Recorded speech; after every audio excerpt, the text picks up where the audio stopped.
To me, AI is much more than just technology. I think, especially in the public sector, it does require understanding of what does an inherently governmental function look like? What does the government has to do and do well? How can we attract the best talent? Because we can't pay the big bucks of the Magnificent Seven. Are we solving the right problem that actually requires something like AI or whatever the right emerging technology is? GAO or OPM? Oh God, Both those folks are watching us. Just keep tugging. What is your view of using AI agents, especially in enterprise or government settings? What kind of autonomy would you recommend giving? Now that you're outside, also you have an inside-outside view. How do we then start orchestrating not beyond the day-to-day discrete productivity function to say how do we start thinking about programmatically? How do we orchestrate the right agent at the right place to do what we need to do more effectively? Taka, welcome to the CAIO podcast. Thank you, Sanjay. Very much looking forward to today's conversation. Fantastic. Taka, I definitely feel absolute underachiever, but we won't go there. Taka, we have a global audience. Our audience is made up of your peers, current, former, aspiring chief AI officers, AI entrepreneurs, and AI policy leaders. For folks who are outside the US, just give them a brief idea of what is GAO. We in DC, you and I use acronyms a lot, GAO, OPM, USDA. What is the GAO and what is OPM, just for our listeners overseas? Sure. And I think, as you mentioned in the introduction, the Government Accountability Office is the Congressional Watchdog, and it has a statutory mandate to conduct evaluations of all entities, all governmental agency, and all program across the federal space. So I always jokingly say, for folks that are interested in data work and data science work, the candy store is no bigger than the Government Accountability Office. It's a microcosm of how the government is supposed to function and really understanding programmatic details, whether it's education program, whether it's defense program, whether it's healthcare related issue. So really taking what we call an evidence-based policymaking approach to evaluate effectiveness, efficiency, economics, ethics, and sort of economical sort of attributes of all those programs. And so it is a very much a sort of oversight-oriented approach towards how do we trust but verify. And that is different than the Office of Personnel Management. So GAO sits within the legislative branch as the Congressional Watchdog. Office of Personnel Management, I would say, probably is the world's largest HR function, managing more than 2.3 million federal civilian workforce. And really to make sure that the policies are in such a way to support the workforce. We do a lot of reporting relative to making sure that the retirement calculations are done correctly, to make sure that the payroll are done correctly, make sure that we have a timely just tabulation of how many employees that we have on any given point. We do a lot of hiring through USA Job platform. So it really is a premier human capital organization serving the federal government from the executive branch agency point of view. Great. So that sets the stage for us. Taka, when people knew you were going to be our guest, we got some questions from your peers. So I'll bring them in over this conversation. But just let's understand for aspiring chief AI officers, you started with a computer engineering for Johns Hopkins, and then you spent years in consulting. Most chief AI officers sometimes have a pure tech background. What was the moment that you realized the intersection of data science and accountability, public accountability, especially where you could do your most meaningful work? This is for aspiring public servants, for aspiring chief AI officers, Taka. Yeah. No, that's a great question. And I'm sure some of your prior guests can probably relate to this. To me, AI is much more than just technology, right? We have architectural issue, we have model issue, we have sort of cloud related service issue, security related issue for sure. But I think, especially in the public sector, it does require understanding of what does an inherently governmental function look like? What does the government has to do and do well?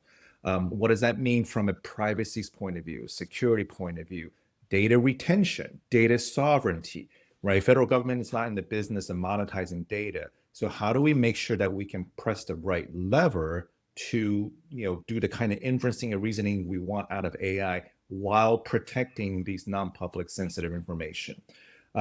Workforce impact is a significant issue. I think a lot of employees are still having anxieties around, use of AI that might potentially end up, replacing them or disrupting their work. And I can go on and on. And so to me, AI is very horizontal type of sort of technology levers that require more than just, sort of technical background. And then on top of that, perhaps not surprisingly, government is layers upon layers of analog processes, right? So overlaying a digital capability like AI does require some very strategic and oftentimes a very sort of tactical level thinking to say, how do we insert the right capabilities where? And so what are sort of available levers around procurements, around legal reviews, around just a whole host of issues so that the deployment can be done in a responsible way, but also scalable way. But really, what attracted me to the federal government was the immediacy and the scope of impact. I'll give you an example. I didn't know this, but the Government Accountability Office is responsible for an annual audit of $14 trillion on the federal government's books and records, right? Even in prestigious firms like Deloitte and EY, $14 trillion is not usually the number you get to toss around, right? And it is certainly a very significant policy setting entity when it comes to audit methodology. Like GAO sits on the top of a leadership globally in setting what right looks like in terms of independence, in terms of oversight approach, and then be able to interact with the congressional stakeholders, members of Congress, committee staff, et cetera, really thinking about not just how do we evaluate these programs, but what are some of the right policy consideration when it comes to regulating AI, when it comes to providing training opportunity to federal workforce, whole host of issues. So really was that immediacy of the impacts and the scope of sort of challenging that really attracted me to first and foremost GAO and subsequently to OPM. 14 trillion is probably more than the GDP of a lot of countries combined. That's incredible. Taka, will come to some of those points, but let's go to your days at the GAO. Firstly, tell us very briefly what is the GAO Innovation Lab, and then tell us about the early days that you had, because you talked about it, there being an existential crisis on a daily basis. What was it like, especially the first 6 months in a 100-year-old institution which is based on audit rigor? Probably not surprising to your audience to hear that an audit organization typically is risk averse, right? We're typically not a leading entity when it comes to technology adoption, when it comes to new processes, digital solutions, things like that. So GAO was really much interested in exploring how sort of leading technology, emerging technology could impact audit capacity. How do we collect data? How do we analyze data? And certainly AI is a significant part of that conversation. But given the risk averse nature of an oversight entity, because they have to live a very strict requirement under what we call the Yellow Book standard, the generally accepted government auditing standards that really talks about data reliability. So in that context, black box solutions like AI usually has a very strong professional skepticism, right?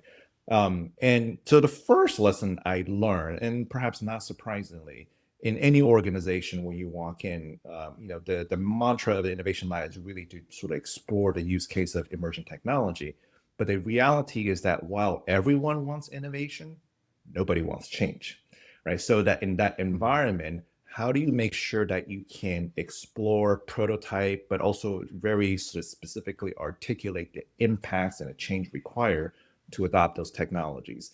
It was early stage of the Innovation Lab. There were a lot of unknowns. So for example, we didn't necessarily have a data science oriented compute infrastructure.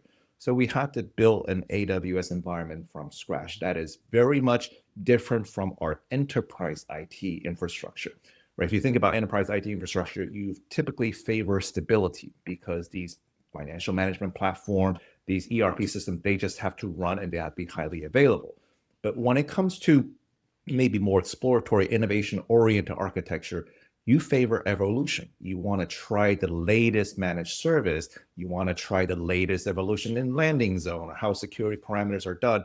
You certainly care a lot more about GPU processing capability than maybe some of the more robust, lower cost traditional compute capabilities. So really thinking about how do we establish a cloud environment as a foundation to do our work. But along with that, we also needed to figure out how do we buy emerging technology. AI in particular, it's not the same thing as if you were to buy pencils and paper. They're not widgets. They're services, they're models. And by the way, sometimes the performance of these services and model can change over time. You have to make sure that there are data sovereignty issues sort of embedded in your terms and condition. What if a vendor has intellectual property sort of claims on certain things? So needed to figure out procurement. Another issue we needed to figure out was sort of physical space. When I joined GAO, this was before COVID hit in 2019. But we really wanted to think about, well, how do we reimagine the future work in such to support hybrid work environment where you can have people remotely joining conversation in a sort of digital native way? How do we create a space that facilitates ideation, collaboration, demonstration, but also practically speaking, a lot of time you just want to do heads down, do the coding work. How do we create a sanctuary where people are free from the distractions of just random pings on the text messages? So building that physical space was very important part of how we did our work. And I was very grateful for GAO's trust in allowing me to design that space. And it was really a model space that a lot of congressional stakeholders actually came into our space to have conversation because they find it very conducive to the kind of dialogues around policies. Certainly hiring was an issue, right? It's easy for us to say we're looking for innovative, people that we want to bring in, but what does that mean? We didn't have unlimited budget, so we can't hire a team of 100. Right. So how do we think about the core skill sets that we need, but also expecting that T-shaped resourcing? So for a data scientist coming in should also have some awareness of cloud infrastructure. For a UX designer coming in should have some understanding of security requirements, things like that. And so how do we hire strategically, making sure that there's a right combination of entrepreneurial sort of mentality, while very much understanding the constraints in which governmental entity operates under. One example here is break things fast, that Silicon Valley mentality. It just doesn't work, right? It sounds nice, but governmental entities don't get to say, oops, right? Oops, we violated your privacy. Oops, we leaked your data. Oops, we sort of had a committed security related issue. So there are very much sort of governmental processes that are, I think, appropriately frictional. So how do we think about, threading the needle across what we need to do at the speed of innovation? And hiring in that particular intersection is tricky under any circumstance, and especially tricky for federal government because we don't move fast, and there's some compensation disparity. But ironically, I never really had issue attracting talent because they are all attracted to the immediacy of the mission impact, right? As long as we are not too far off from a compensation point of view, typically we actually have more candidates than we know what to do. So that was a good piece of learning. And really the last point I'll just make to say, innovation lab, it sounds nice, but knowing an agency does not necessarily tolerate build it and they will come kind of mentality. We really need to sort of focus on coalition building, making sure that we have the right set of leadership that provides that permission structure for experimentation. And frankly, catching a couple of lucky breaks here and there to make sure that we can move the process forward was an important attribute. So it was, first 6 months was definitely a blur, but gradually we, I think, found our footing in terms of how we do things, why we do things, how do we make sure that we can sustainably not only explore prototype, but incubate them in such a way that we can have a connectivity towards future scalability. How do we talk with members of Congress around policy related issue? Because certainly there's no federal statutes around how AI should be governed, right? And so there are a lot of sort of unknowns that we really have to figure out how to have those conversations and how do we get from point A to point B to point C. And so it was a fascinating exercise in running almost like a startup within a governmental entity and trying to figure out how do we do things from the mundane to the strategic. One of the questions that came in was about, you touched on change management. A lot of your peers say one of the key roles for a chief AI officer ends up, because this is a transformation that is happening, whether it's in a corporate entity, a government agency, especially within an organization. You came into, as I said, 100-year-old organization. How were you able to achieve that? That was one question. Second thing, which you kind of addressed, and I don't know if you want to put a fine point, is a lot of these companies deal with the challenge of attracting talent, because every Stanford, Carnegie, MIT kid wants to join the Magnificent Seven, etc., for AI. And you kind of talked about that because of the mission, etc. Is that the only way? They're saying, how can we attract the best talent, because we can't pay the big bucks of the Magnificent Seven. So if you can just address those two quick questions from your peers. Let me start with a change management, and maybe I'll orient myself to an institution like the Government Accountability Office. I often jokingly say it's an agency full of professional skeptics, right? They get paid to be very skeptical about programs around capability, and that's how they evaluate their findings and recommendation. So I think change management begins with, are we solving the right problem, right? There's resource constraint. You can't possibly address every nitty-gritty efficiency play. So are we solving the right problem that actually requires something like AI or whatever the right emerging technology is? But also really thinking through, who are we designing this for? And oftentimes, I think the human-centered design sort of concept gets bantered around, but the execution is oftentimes lacking. For us, we really begin with human-centered design to say, what are the sort of status quo of your process, and what about those processes that you wish you didn't have to wake up and go to work to do? How do we tackle those user experience? How do we match the expectation of the audit methodology so that when you're using tools like this, it's not creating more work for you to validate the outputs, right? And the last part around change management, and I don't think this gets talked about enough, is it's great that we can use emerging technology to accelerate the current status quo function. But if you were to redesign these processes, how would you have done it now that you have a digital native tool like AI, like blockchain, like augmented reality, things of that nature, and really giving a permission structure to say, what does right look like now in 2026? And should we design a solution towards that reimagined future state, or should we simply stop at automating the existing processes? That's a bit of a leading question, right? I believe in reimagination, because that's really, to me, how you realize the aspirations of AI. And so really having those conversations to make sure that we certainly have the leadership buy-in. We try to also be very strategic to say, where are those levers within the organization? And to me, the lever in most organizations rests with the middle managers. They're the one that design the scope of the work, the methods of the work. They're the one that give their junior staff permission structure. But if you look at the performance evaluation of most middle manager, it's not how much risk have you taken, how innovative you are. Usually it's very widget based, right? How many widgets have you produced? On time, on budget? Did you manage your team effectively? All of those very essential core elements, but you don't see innovation, you don't see risk taking. So how do we incentivize middle management in such a way that allows them to influence their staff to adopt these emerging technology? Otherwise, the technical piece is hard enough as it is, right? When you have to then really convince your workforce that this is a worthwhile effort, if you don't have a sort of a well-baked strategy around that, it's going to be very much of a uphill battle.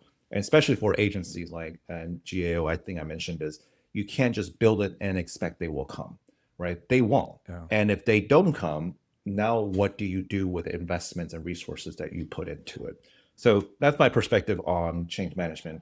On the hiring side, you know, part of what I do is, so the mission, make sure that we're crystal clear about what we're trying to accomplish, and calibrate the realistic expectation.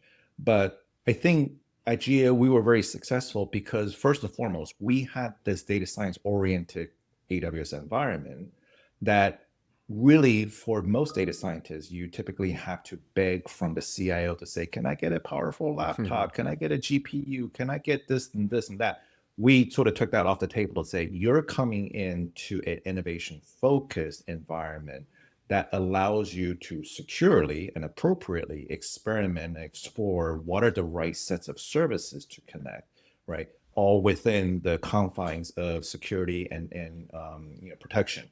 And then also creating a kind of work environment where the expectation is that they bring subject matter expertise to what they're working on. So in other words, I'm not trying to apply bureaucracy on top to say you're only allowed to talk to the person above you and that person's only allowed to talk to that person above that person. I don't think that necessarily works. So how do we make the hierarchy as flat as possible? But also making sure that we have this concentric circle management style where I can't possibly be in every detail of every project, but I try to stay within the 100-foot radius of everything that we worked on. My expectation of my manager is that they spend within 10 feet radius of everything that they work on. And it's really the staff that are articulating the direction. And the expectation is that they will lead at least 2 projects, one that they're team lead, one that they're individual contributor. So making sure that there's a path forward to leadership development, things that are outside of the core technical competency. And it, I really sort of credit my team. We have a very strong team when I was there. The management was really sort of conscious about the sort of horizontal hierarchy and really trusting the staff. And staff, they were empowered to speak up, to say something that they disagree or sort of alternative path that we should be taking. It was a great environment. It doesn't mean it was frictionless, but I think it was able to harness the sort of diversity of perspective in a very effective way. So you made some critical points for our viewers. One was middle management is critical as far as change management is concerned. And as far as hiring was, you flattened the hierarchy and you as a leader have 100 feet radius and your reports had a 10 feet radius and they were in charge of 2 projects per se. So this is fantastic. One quick just follow-up question was, when you were doing the change management within GAO, were you able to reimagine the processes or were you sticking, I'm talking about you yourself, or were you just sticking AI onto an existing process? Yeah, certainly in the early age, it was really focused around what the existing process that we should address, right? I'll give you an example. Agency like GAO typically have wide-ranging mandates because Congress will say GAO shall do this, GAO shall do that. And they will issue those requirements in legislative document and conference document and committee deliberation. And, for a while, there was a team of people, their full-time job was to do Control F, looking for instances of GAO popping up in legislative conversation because those are the requirements that we have to fulfill. As you might imagine, having people doing Control F all day long is not the most effective way for us to carry out strategic mission.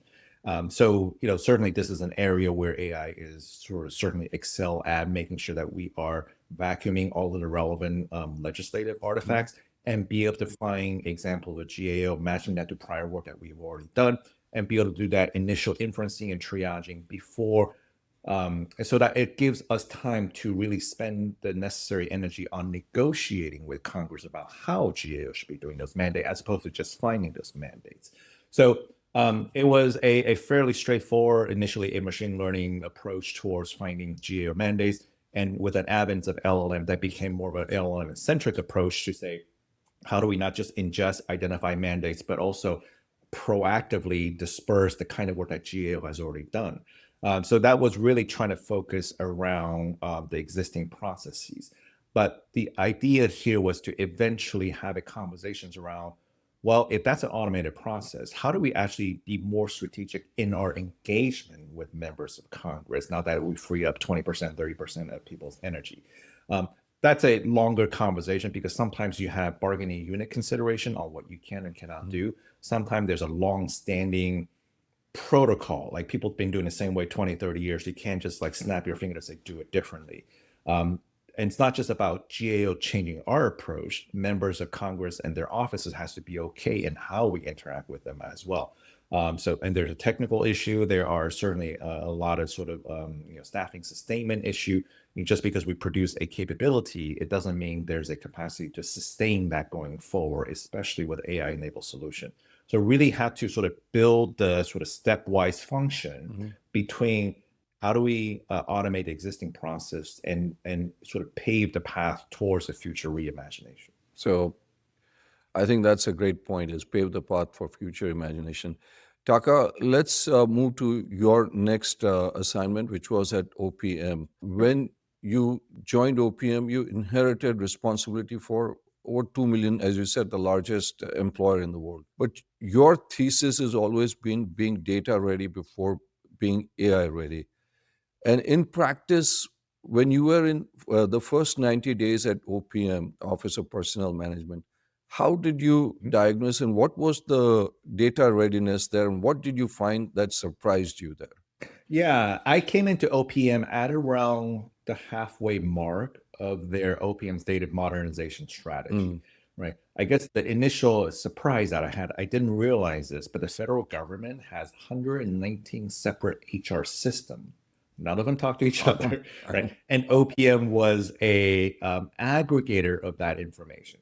Could just imagine having to reconcile across 119 systems for 2.3 million civil servants. And I'm sure each system will do things slightly different. So it was very important to have some sort of data standards that everyone adheres to. But that didn't fully resolve the data quality challenge. OPM really was trying to come out of its shadow from a 2015 data breach, right? To say, look, we're going through transformation not only for us to become a premier data-centric agency to serve the civilian workforce, but also the necessary guardrail put in place so that the 2015 breach would never happen again. That's part of the credibility. And then we really wanted to take the mantle of understanding the workforce impact from AI's point of view, so that these are not just go forth, implement AI, and whatever happens, happens, right? Really understanding what the workforce impacts are. Do we need to adjust position description? Do we need to adjust policy from a hiring point of view? What does that look like for OPM, but for all of the other civilian agencies? I would say just the breadth and the scope of issue was surprising to me. But as we sort of get down to it, we really wanted to, in the middle of the sort of data modernization strategy, to make sure that we address data structure, to follow the medallion structure of architecture, redesign all of the data products, and really start thinking about, and traditionally a sort of data product and data report typically is you look at the rearview mirror because stuff was already happening, just reporting on statistics. But how do we integrate the concept of foresight to say what might happen in the future as part of our data product, right? Because I think that's ultimately more helpful to other agencies that are relying on this human capital data to say, it's interesting about like what happened yesterday, but I want to know what might happen tomorrow. And there are ways that you can sort of project trends and likelihood if you don't sort of change certain things, what may be the adverse impact of a policy. Things like that could be baked into the kind of sort of data products that OPM was providing. So really thinking through just the foundational element of data readiness. And we were in the process of establishing a sort of government-wide working group to address the sort of fundamental data quality challenges that needs to sort of conform with the standard that we put out there. And then the last piece, I think OPM was early adopter of recognizing AI is a direct extension of data. not just a piece of technology. So if we don't get the data part right, we're not going to get the AI piece right. So they consolidated the data function and the AI function under one sort of organization, certainly partnering with a CIO organization, with a security organization, with a privacy organization, but really contributing towards thinking data as a part of AI and how we move forward with our use cases, with our policies, with a lot of our change management activities. That's great. Let's talk about a subject that's on the minds of a lot of your peers, or it's the topic du jour, which is AI agents and agentic AI. And you had recently posted about this, that in the context of fraud risk assessment, you, I think, mentioned that agentic reasoning models outperformed experienced auditors in identifying fraud risks. So this was from some of your peers saying that as they are deploying autonomous agents in, let's say, in high stakes enterprise settings or even in government settings, what should be the governance guardrails that must be in place before they move ahead with that? Yeah, I think at the highest level, and this may be stating the obvious, right? Is that recognizing there is no one AI to solve the problem. We often talk about AI adoptions like if we just magically deploy some model, the fraud problem goes away, or the citizen interaction problem goes away. That's not really the case. But in the fraud sense, and this gets into a bit of a wonky conversation here. Fraud is a legal term. Fraud is only fraud when allegation has gone through the court of law and juries and adjudicate those as a affirmatively fraud. So when we talk about fraud reduction, we typically are talking about anomaly detection, right? So understanding what were we trying to use AI for to solve what problem. And the case, the fraud risk assessment, was really fascinating to me because traditionally that was a weak point for auditors to really imagine what could possibly go wrong with the organization that I'm auditing. Like human nature, like we try not to think about overtly negative item, but also fraud risk assessment does require a level of experience. Unless you've seen it, it's very difficult for you to imagine what could happen, right, and how the mechanics of that happen. So this has been a long-standing issue on the weaknesses of how auditors can drive fraud risk assessment. And if you don't know what the risks are, it's very difficult then for you to figure out how to evaluate and mitigate. AI certainly has shown a lot of promise on how they can not only do more effective fraud risk assessment, but as we're in the sort of shortage of CPA, it can also bridge the experience gap of a junior CPA to be able to do more effective fraud risk assessment, right? But that to me is just the first stage. It's one thing to understand that maybe broader set of risks that may impact an organization. You then have to adjust your audit and evaluation plan to accommodate for those risk assessment. You can't just say, well, I found all these things, but your evaluation plan still looks very different. Then there's a disconnect. I think that paper actually highlighted there is no direct correlation from better fraud risk assessment to better evaluation plan. So the auditors, I think this is a good example of you could use AI to really accelerate one part of your portfolio, but it frees up more time for you to then think about how do I address those fraud risks that I wasn't aware of before, and really sort of think about the mitigation evaluation strategy. And the last example I might add is, I mentioned this is and generally speaking, anomaly detection problem, right? And in the context of fraud, the cost of false positives and false negatives are extraordinarily high, right? You don't want to just end up identifying red flag and give it to the investigator, say, that's your problem, go figure it out. I've actually had many conversations with compliance and investigative official that talk about if all you're going to do is generate red flag without concerns about the level of false positive and false negative, I almost rather you didn't do it because you're just creating more work for me to jump through hoops.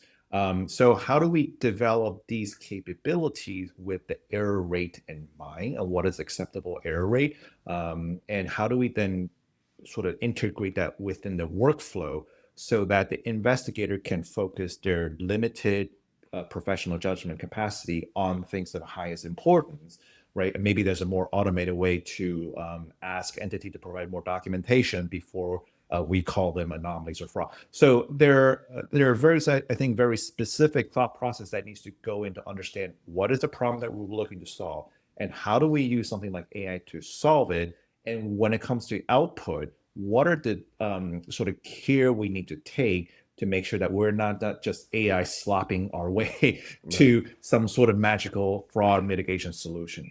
But it's a fascinating exercise where, certainly we talk a lot about the intersection of AI and fraud, but specifically, what does that mean? How do we unpack it in a way so it's not the AI solving the fraud problem? Taka, just a follow on. What is your view of using AI agents, especially in enterprise or government settings? And what kind of autonomy would you recommend giving? Now that you're outside, also you have an inside outside view. A lot of CAIOs are dealing with implementing agents internally, externally. So that's one of the questions that they had. I think we're at the sort of AI evolution stage where we've gotten pretty good about generating productivity on a day-to-day level, right? Coding, summarization, even inference researching. I don't think we have quite figured out how do we connect the chain end to end to orchestrate, how do we serve mission writ large, right? Fraud detection, probably the good example. How do we go from eligibility assessment to investigation, that chain of orchestration? How much automation is appropriate? How much human sort of inputs, human in the loop kind of conversation is appropriate? So I'm not sure we have necessarily solved that problem yet. Part of that, to me, it's also workforce training, right? It's one thing to automate something. We often talk about humans in the loop, but I will always caution making sure you have the right humans in the right loop. And with agentic sort of structure, do you even have loops to insert anybody in that mix? But I think it does begin with making sure that your employees understand what is appropriate way of using AI, and how do you now navigate away from a traditionally deterministic world, right? Especially in the fraud detection world, we love our spreadsheet. We have pivot table, we have macros. We have thousands of spreadsheets to talk about yes or no, true, false, risk indicator scoring, all that stuff. But all of these artifacts are very deterministic. The spreadsheet that you open on Monday is the same spreadsheet that you're going to end up opening on Thursday and Friday. But with AI, the answer you get on Monday may be slightly different than the answer or the probability or whatever the output is that you get on Thursday. In that probabilistic sense, how do you make a decision, right? So if a model says 62% likelihood Taka is committing some shenanigan, what is 60%? Is that yes? Is that no? I'm used to yes or no, but what is 62%? It's slightly above 50-50, right? What action do I take based on that more nuanced look of my risk as an applicant or whatever the scenario might be? So I think workforce needs to sort of really learn about how do we adapt to a probabilistic world, especially as the performance of AI evolve for better or worse, right? And I think it begins there to sort of really drive that conversation to say, how do we then start orchestrating not beyond the day-to-day discrete productivity function to say, how do we start thinking about programmatically? How do we orchestrate the right agents at the right place to do what we need to do more effectively?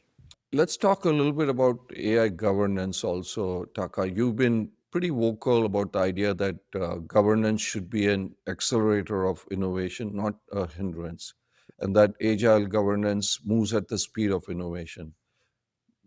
That's, some people obviously have this issue, governance or innovation. It's an either or. Can you give our audience, your peers, a little bit of some examples that you have from your work in the government or elsewhere that actually governance accelerated a deployment rather than slowing it down? Yeah, I mean, when you mentioned the governance words, at least in my experience talking with data scientists and technologists, they roll their eye, they shudder. They really do view as, oh my God, they're about to tell me no on a bunch of things that we've already sort of moved down the pipeline. So to me, there are two elements of good governance. One is like the set of dimensions that you have to govern against, right? What are the risks, technology-wise? What are some of the privacy-related issue? What are the workforce-related issue? What are some of the procurement-related issue? And the one I might add to that dimension is technology readiness assessment, because AI space is evolving so fast. There's a new model every other day. There's a new architecture every other day. There's a new service every other day. It doesn't mean those capabilities are mature enough for your organization. So, I see a fair amount of what I call fear of missing out, to say, oh, we have to jump in to create for example, an MCP server because everybody else is doing it. But it may not necessarily be an appropriate sort of lever for your organization. So I think part of a dimension of governance is really understanding what do we need to govern, but perhaps more importantly, coupling with the dimension is understanding the mechanics in which we govern those, right? Then this is where I'll give you an example. I think most organizations probably have some form of architectural review board, and they probably meet once a quarter, maybe once a month at most, right? And you get like 5 minutes on that hour-long agenda to talk about this very sophisticated agentic sort of architecture that you're building. So mechanically, there's no way you can go through all the intricate nuances, all of the unknowns, all the risks, and the architectural review board are left sort of thinking, well, should I approve this or should I not approve this? Right? There's no like substantive discussions around the pros and cons of why are we doing certain things certain ways. So I think that to me is an example of a borrowed framework that doesn't always work in a sort of IT space, right? What we did at OPM was really thinking through the mechanics of that governance. So to going back to that architecture review board example, we certainly have architectural review board. I'm not saying to move away from that, but we adopted a team sports mentality and an empowerment strategy to say, how do we get the right people in the room more frequently and allow them to make these incremental decisions, not quarterly decisions around architectures?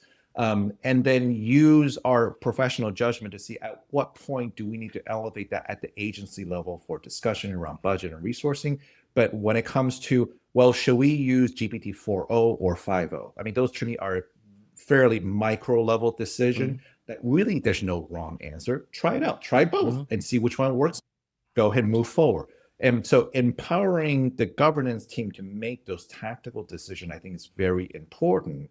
Because then if you always are moving ahead and waiting for some sort of structure, risk management approach, then you have to go back and ahead and back. That is I think a very frictional approach to AI resource development, right? So really thinking about what dimensions do we need to govern, but what is the right mechanics to govern those dimensions, I think really becomes the secret sauce to say, how do we make sure that governance move at the speed of innovation? Governance is moving at the speed of innovation. Do you think with the way, I mean, when you look at everything that is coming down, whether it's Mythos, whether it's OpenClaw, etc., governance can keep up, so to speak, Taka? I don't think we have any choice. It has to keep up, right? I mentioned earlier, government doesn't get to say, oops, just because there's a new model coming on. It doesn't mean, if we sort of take the traditional approach to governance where things happen at a glacial speed, it should not be surprising to anyone why public sector entities are slow to AI adoption. Or worst case, you adopted something that you have no idea what the ramifications are, which probably is not the rabbit hole that we want to jump into. So I do think, in the governance space, just like we've been talking about reimagination, the governance framework itself needs to be reimagined. Now, if you look at the NIST risk management framework, even AI, the GAO AI Accountability Framework, we're rather silent about prescriptively how you should be governing those risks. But individual agency, individual organization really need to think through what are we governing and how are we governing, and not just necessarily borrowing from familiar adjacent framework that may have worked in some other context like enterprise IT, but is rather problematic in the speed and the level of evolution that AI requires. And then just to add a little bit more complexity, we're starting to see AI being embedded as part of other capabilities. So for example, augmented reality, right? When you are capturing through these augmented reality lenses, information, it does require AI to process them, to recognize objects. So it becomes like an embedded part of a larger sort of emerging technology. Same thing on like autonomous drone. When we were GAO, we were experimenting to say whether drone could be helpful in capturing pipeline maintenance, forestry maintenance, things like that, where we necessarily had to bolt on AI capabilities to process images and videos and all of the sort of analytical function. So it becomes increasingly more sort of complex, not just thinking of an individual model, but how do we sort of integrate within the architecture, but also within the endpoints that we're pushing towards, not just a sort of cloud environment that you're processing centrally, but increasingly you're pushing these AI capability towards the sort of edges of what maybe we have traditionally been comfortable managing. And so I do think, the notion of team sports, empowerment, and there are a couple of other attributes that really talks about the mechanics. And I can just highlight example, sort of ownership, right? So when it comes to ideas, you can't say, well, I have a good AI idea, dear CIO, your problem. You're missing that subject matter domain expertise. And, so between agility, between environment, sort of teamwork, between sort of empowerment, also be comfortable with decisions that need to be remade again and again, right? So maybe some policy decisions were made with GPT 3.0 in mind, but now that we have, Anthropic Mythos and other sort of MCP or other sort of architecture consideration, those policy may need to be revisited. And governmental entity, we're not really good at revisiting stuff that we previously have done already. Like we say, oh, we have a policy, now go.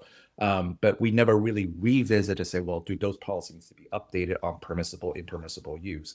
And so it's going back to the point of making sure that you have a sort of good handle around dimensions of governance, but really calibrate the mechanics of that governance to meet those dimensions.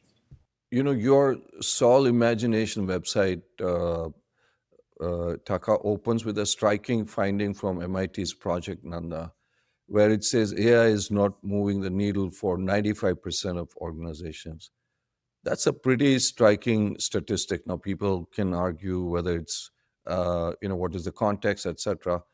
Just for your peers, if you were to identify 2 or 3, root causes that you see consistently when you diagnose an organization's AI program that might have produced activity but has not produced value, what would you tell, people who are just going down this journey? Yeah, I mean, we can certainly quibble over, what does that finding mean? And I have a lot of Yeah. healthy, conversation with my colleagues around, well, is it really 95%? What is the methodology and the pros and cons of that? But to me, the point is still the same. There's a lot of sort of FOMO-driven adoptions of AI. And then a lot of technology executives are saying, well, we're spending millions of dollars on these. What is the actual value propositions, right? So those are the conversations that the boards are asking, the C-levels leadership are asking, and frankly, rank and file employees are asking, right? You keep talking about you developing AI. I think generally speaking, we're having this collective shrug to say, I don't actually know what I can use AI for in the workforce context. I may have on my personal time, ChatGPT agents galore to do the kind of thing I need to do to plan my vacation or a bunch of other personal activity. But when it comes to work, I think we still have a long way to figure out, like, what are we trying to do and how do we do them?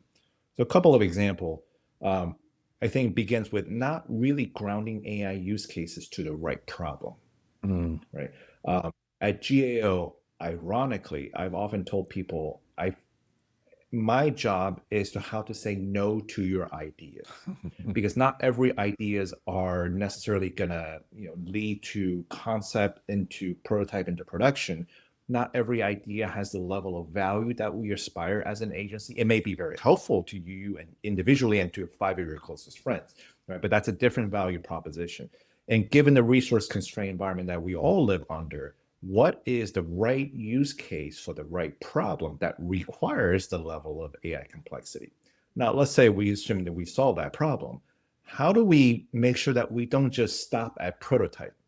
I'm sure a lot of technology can argue prototype is easy. You got Figma, you have vibe coding. There's tons of different ways that you can come up with prototype on some rudimentary RAG-oriented sort of solution.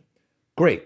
but that's not a production level capabilities, right? Security, resiliency, redundancy, all of those sort of basic foundational items. And what we realize is that developing prototype is not the same thing as sustaining and scaling to a production solution. And if you don't have that downstream set of activities in mind, you're going to run into a brick wall. I can't just say, as a director of innovation lab, I did a really good job on creating prototype. Dear CIO, let me park this in front of your doorstep. It's now your problem to figure out how to sustain. That doesn't quite work. And so how do we make sure that from a security perspective, that your security officers embedded early on to say, what are some of the guardrails that needs to be in place, right? Making sure that we are thinking from an operations perspective to say, well, how do we do monitoring? How do we do red teaming? How do we add this particular use case to your red teaming? What are some of the interoperability? Why is the solution using this LLM and that solution using that LLM, and we're incurring twice the token cost, right? And so thinking about just harmonization, sustainability, monitoring, if that conversation is not embedded at the prototype design stage, where you run into is just a roadblock after a successful prototype. And then the last piece I think we've already talked about is just unwillingness to reimagine what that process should have been now that we have AI, right? We tend to say, oh, we automate it, we have significant level of productivity gain, we're done, let's move on to the next use case. But I do think that to realize the true potential of something like AI is sort of our courage to sort of exercise, well, maybe we should build these processes. Maybe we should rethink about how the data we're collecting, or how, what we're collecting. Maybe we should think about our interaction with our stakeholder. Maybe we should think about how we do our decision or even governance, right? So how do we reimagine the entire process? And if that new process looks nothing like the old organization, I think that's a good thing, right? Because that means you're doing things more effectively, economically, efficiently, in a way that I think we all want to achieve. Well, that's fantastic. So for our viewers, what Taka is saying, find the right use case, go beyond prototype, and then the third one, Taka, is basically just making sure that you take it put the right ingredients right in there, right, Taka? Yeah, and really thinking about not just going to food analogy. If you have a right set of ingredient, maybe recipe in mind, but maybe if you experiment with different ratio, you can end up with a different dish. Yeah. And that to me is the exciting part, to say maybe there's a level of discomfort to say, well, I don't know whether I'm going to like the new dish. But rather than just using AI as an automation function, which certainly is very good, there's tons of use cases for those, but I think that is a rather limiting way of thinking about what AI could do for us. So reimagine the process and think of it as a new dish for your palate. That's fantastic. Taka, towards the end, we have a lightning round, and the rules are simple. Sure. One word, maybe two, no dissertations. I know it's hard for someone who's co-authored a government framework, but we're going to try. Yeah. So let's go. Taka, governance, is it an accelerator or a brake? Accelerator. Data quality or model capability? Which matters more? Data quality. What is your leadership superpower? One word. Listening. Oh, let me modify that. Listening, but also trusting my instinct. Listening but trusting my instincts. That's a good one. Taka, what keeps you up, even though you're now out of the government, but what keeps you up at night about AI and government? Well, my kids running to my bedroom at night, that keeps me up at night. But I think we're in an interesting dynamic of what should a regulatory framework look like? The United States doesn't have a regulated framework. EU does. And so there are different models of behavior in terms of how AI should be governed. What keeps me up at night is how do we regulate AI in such a way that sort of expect accountability, but doesn't dampen the necessary innovation. Okay. Agentic AI, is it ready for prime time or still prototype? Okay. Let's make it a little more spicier for you. GAO or OPM? Both those folks are watching this. Just keep that in mind. Okay. Taka, would you trust an algorithm more than a human expert? Yes, generally speaking. Okay, great. Taka, this has been an extraordinary conversation. I think what strikes me most is your consistent refusal to separate accountability from innovation, and you've never treated them as opposites. And from the GAO Innovation Lab to OPM to Sol Imagination, I think the through line is always build it right, prove it works, and make the evidence visible. And for our listeners, whether you are a chief AI officer, an aspiring chief AI officer, or a talented technologist, wondering where the most meaningful work is being done, I hope what you heard today is a roadmap, not a hype reel, a roadmap, data first, governance as an accelerator, evidence as the standard, and always, always, as Taka says, beyond hype. So, Taka, where can our listeners find you, follow your thinking, connect with Soul Imagination? Yeah, I try to share my perspective on LinkedIn as often as I can. So I'm certainly active on LinkedIn. But my website is sol-imagination.ai. That's where my firm's website is, and certainly happy to engage in further dialogue for other organizations that are thinking about their AI strategy and adoption journey. Wonderful. To our listeners, if this episode gave you one insight that will change how you approach AI leadership, share it with a colleague. And the CIO community keeps growing through peer-to-peer impact. Thank you so much, Taka, for being on the podcast. This was a lot of fun. I could have gone on for at least 2 more hours. Thank you so much. Thank you so much, Sanjay, for having me. Thank you. Thanks for tuning in to the Chief AI Officer podcast with Sanjay Puri. If you enjoyed this conversation, don't forget to leave a comment. We'd love to hear what you thought. And share it with someone curious about the future of AI. Join us every Friday right here on the CAIO podcast as we share more stories and insights from the leaders shaping what's ahead.